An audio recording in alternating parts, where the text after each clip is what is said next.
Lads and ladies, hold on to your pants. Abrahamic religious ethics, beware. We're coming to the sexy nakshatra, Phalguni. So let's talk about the name, Phalguni. It means the pink, fruitful part of a woman. And that should remind you a bit of Rohini, which also means the red woman, the reddish woman, the woman's redness, the red part of a woman, the pink. So Rohini and the Phalgunis get along well. In fact, Rohini is Krishna's nakshatra and Phalguni is Arjuna's nakshatra. Now the god of Phalguni, Purva Phalguni, is Bhaga. In fact, this word Bhaga can also be used directly to refer to the woman's sexual parts. The word Bhaga derives from the same root as bhakti. Bhaj is the root. Bhaj means to commune, to share, to mix together, to connect. And that's what love is all about. Love is about sharing, communing, two people becoming one. Connection. Physically speaking, it's also about the same thing. Love is also gracious, graceful, gracious, giving. Love is also prosperous, fertile, productive. And Bhaga is the god of all these things. And Bhaga's nakshatra, Phalguni, is also about all these things. It's about love, it's about sex, it's about fertility, it's about production, it's about generosity and abundance. So to drive the whole thing home, the symbol associated with this nakshatra is a bed. So it's a very sexual, sexy star. Don't be shocked. Vedic culture is not Christian culture. Vedic culture is not Islamic culture.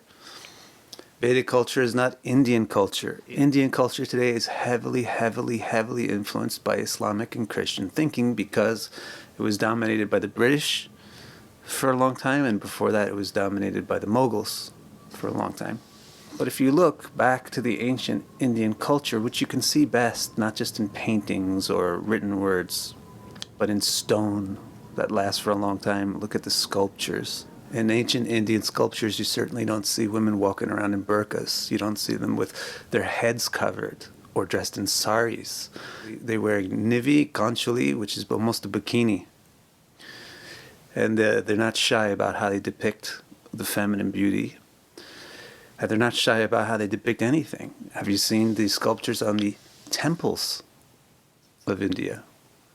It's too bad that all the nasty foreigners came and wrecked all these sculptures, because it'd be really beautiful to look at if all you prudish people didn't come and think this was sacrilegious. And don't forget also that the Vedic culture is the one that produced the Kama Sutra. It's actually not a modern book. It's a genuine Sanskrit treatise written by Vatsayana Muni on the arts of sex. And even if you read the Rig Veda itself, this book has a lot of wild sexual references in it. Let Vedic culture be Vedic culture, what it really is. Not divisive, not dualist, not seeing a huge split between this and that. Purnam ada, purnam idam, tat tvam asi. There's not a big split between this and thereafter, here and hereafter. Material and spiritual. See, we have Bhaga, meaning the pink parts of a woman, and the name for God is Bhagavan, the one who possesses the pink parts of a woman. And if you understand what the words "but" like this really mean, then it becomes much easier for you to understand Bhagavan Sri Krishna and what he does and what he's all about and the beauty that's in him. Okay, so let's come back to topic a little bit. Let's talk a little bit about Bhaga's family. This is always interesting in the Vedas, the family of people. The genealogical tables aren't just genealogical tables at all. The name of the mother and the name of the child is very instructive about how one thing comes from another thing and what sort of things are involved and related to each other. So in this case, it's certainly true. Bhaga, the god of love, the god of affection, the god of sexuality, the god of generosity, the god of fertility and abundance. Who's in his family? Well, first of all, his wife is named Siddhi. And Siddhi means expertise, perfection, expertise. Enjoyment and love requires expertise. You can't just go and be a hammer with a flower. And then they have 3 sons and 3 daughters. And it's going to show us the 3 primary qualities of male and 3 primary qualities of female, mostly in terms of sexuality, but also in terms of their emotional and social character. The male children are called Mahimān, Vibhu, and Prabhu. And the female children are called Suvrata, Vraroha, and Āśīs. So let's look at these names for the boys. Mahimān, a man has to be Maha, great, have greatness, be big, be huge. A man should be big. Vibhu, Vibhu means solid. It needs to get big and it needs to get solid. Vibhu doesn't just mean solid, but it also means penetrating, going everywhere. It's also a name for the ultimate divinity. Vibhu means the one who has penetrated into everything. So a man should be Mahimān, big, great, and a man should be Vibhu, strong, solid, penetrating, and a man should be Prabhu, powerful, capable, and Prabhu also means enduring. Prabhu is another word for the supreme divinity, Vishnu, because Vishnu enables existence to endure. So the male has to be enduring. You can't be quick. You have to be big and you have to be hard, but you can't be quick. You have to be enduring. You have to be Mahimān and Vibhu, but you also have to be Prabhu. And also the male character should be like this. It should be ambitious or Mahimān. And Vibhu, it should be adventurous to go out. And Prabhu, capable of getting things done. Now let's look at the 3 ladies. Suvrata, Vraroha, Āśīs. So Suvrata means well-behaved. I'm sorry to say to all you women haters out there that you're not Vedic. In fact, I'm actually happy to tell you that. I'm not sorry about that at all. The women are described as Suvrata. The men are Mahimān. Male ideal is to be ambitious and great. But the women are the one who are actually Suvrata, well-behaved, cultured, refined. The second daughter is called Vraroha. Aroha means increasing. So that's what women do. That's why they're also called Stri. They increase. They increase things. They give blessings. That's what Phalguni is all about. That's what Bhaga is all about. Giving blessings. You have generosity, you have love, you have affection, you're fertile, you produce, you give blessings. Stri means children come from them.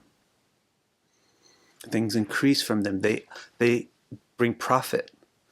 Women bring children, women bring abundance, women bring good things. And Vara means the best.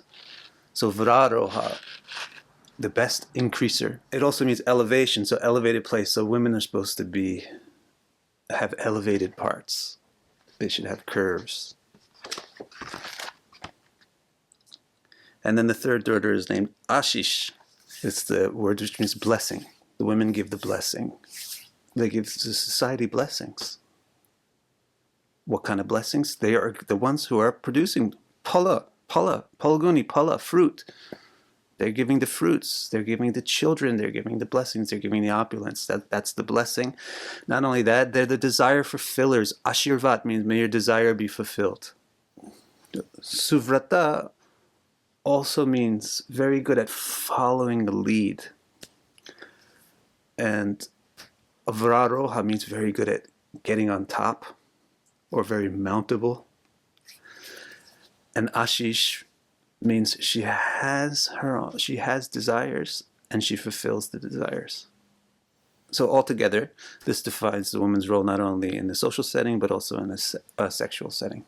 So there you go. I mean, learning about this nakshatra shows us that Vedic culture is neither prude nor sexist. Although certainly it's not going to this other extreme of saying men and women are the same, which is ridiculous. Men and women are different. They have different roles, different natures, but they're both good. And they're both to be celebrated as what they are. That's the Vedic idea. In closing, let me give you a quick summary of the interpretive implications of Purva Phalguni Nakshatra. A planet, especially the moon in Purva Phalguni, is going to get associated with this kind of symbolism. Being fruitful, being gracious, being loving, being affectionate, being sensual, being sexual.